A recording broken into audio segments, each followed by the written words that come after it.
अनुच्छेद 14 बहुत ही इंपॉर्टेंट। आरक्षण का जन्म यहीं से होता है। इसको प्राकृतिक न्याय कहा गया है। ध्यान रहे, प्राकृतिक न्याय संविधान में नहीं लिखा गया है।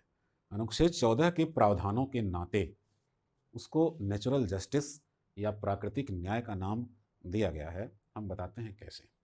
अनुच्छेद 14 में जो प्रावधान है वो है विधि के समक्ष समता और दूसरा है विधियों का समान संरक्षण।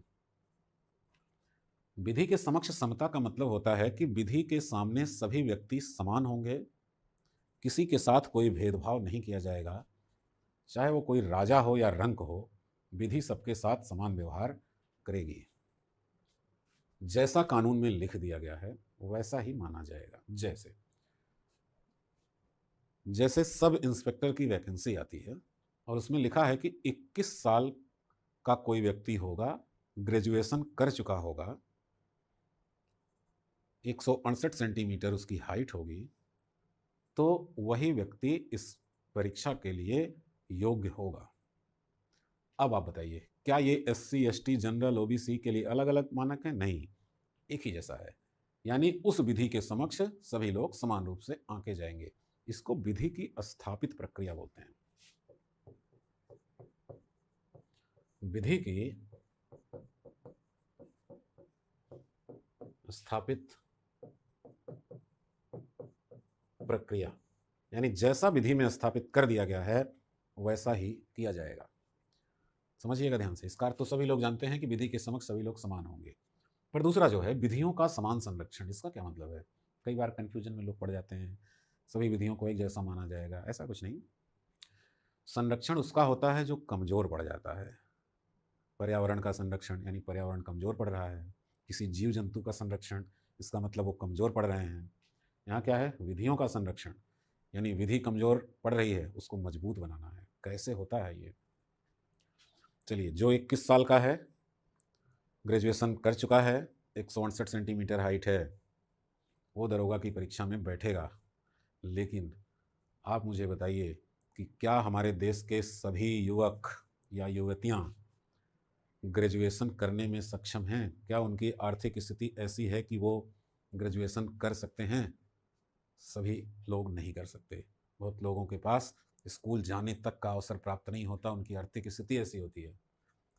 तो क्या ये विधि उन तक पहुंच पाएगी? जवाब है नहीं पहुंच पाएगी। यानी कि उनके मामले में ये विधि कमजोर साबित हो रही है। तो इस विधि को अगर हम उन तक पहुंचा दें तो इसको कहा जाता है विधि का संरक्षण। और तरीका क्या है कि अगर ऐसे बच्चों को हम ग्रेजुएशन करवा दें, वो ग्रेजुएट हो जाएं, तो जाहिर सी बात है कि वो भी फॉर्म भर सकते हैं और विधि उन तक पहुंच जाएगी। यानी विधि अब ज़्यादा लोगों को कवर कर रही है, तो विधि का संरक्षण हुआ। यानी हम एक उचित कार्य कर रहे हैं कि जो लोग ग्रेजुएट नहीं हो पा रहे हैं, जब वो विधि के समक्ष पहुंचेंगे ही नहीं, तो विधि उनके साथ न्याय कैसे कर पाएगी? इसलिए हमको उन्हें ग्रेजुएट कराना है, यानी सरकार को ग्रेजुएट करा देना है। जैसे वो ग्रेजुएट होंगे वो विधि के दायरे में आ जाएंगे। यह एक, इसलिए इसको उचित प्रक्रिया कहा जाता है। यानी कि विधि की उचित प्रक्रिया। अब देखिए, दो चीजें ध्यान रहे कि ये हमारे संविधान के अनुच्छेद 14 में नहीं लिखा है, ये व्याख्या है। विधि के समक्ष समता और विधियों का समान संरक्षण ही लिखा है। विधि के समक्ष समता का मतलब विधि की स्थापित प्रक्रिया, विधि में जैसा लिख दिया गया वैसा ही व्यवहार होगा। उचित प्रक्रिया का मतलब कि अगर लोगों का शोषण हो रहा है या उनको अधिकारों का लाभ प्राप्त नहीं हो पा रहा है, तो सरकार उचित प्रक्रिया अपना सकती है, न्यायालय उचित प्रक्रिया अपना सकते हैं और उसे न्याय प्रदान कर सकते हैं जहां विधि मौन है वहां पर। अब इसको हम एक एग्जाम्पल से आपको समझाते हैं कि ऐसी नौबत कब आती है। ऐसी नौबत के कब आती है, इसको समझने के लिए एक एग्जाम्पल समझिए आप। जैसे मान लीजिए, अखबार तो पढ़ते ही होंगे आप लोग।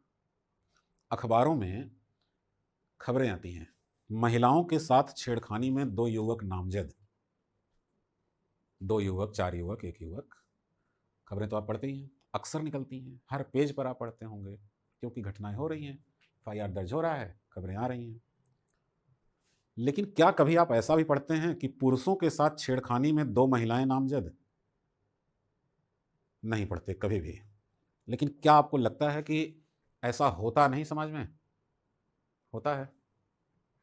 लेकिन फिर भी खबरें आप नहीं पढ़ते हैं, क्योंकि खबर छपती ही नहीं है। अगर एफआईआर होगा तो उस दस्तावेज के आधार पर न्यूज़पेपर में खबरें छपेंगी। एफआईआर ही नहीं होता। क्यों नहीं होता?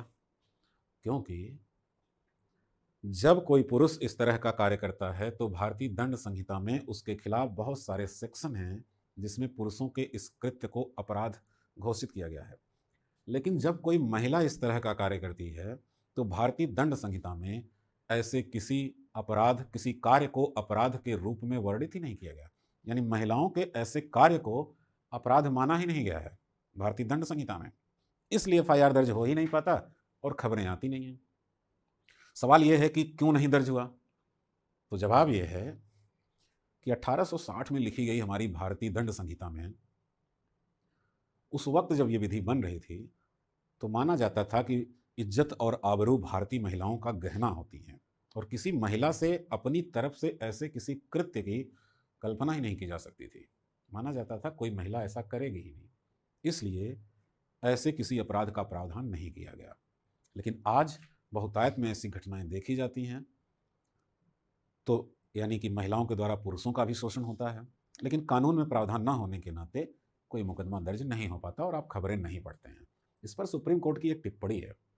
उन्होंने कहा कि 1860 में लिखी गई भारतीय दंड संहिता में ये प्रावधान नहीं था, क्योंकि उस वक्त सोचा नहीं जा सकता था कि महिलाओं के द्वारा ऐसे कृत्य किए जाएंगे।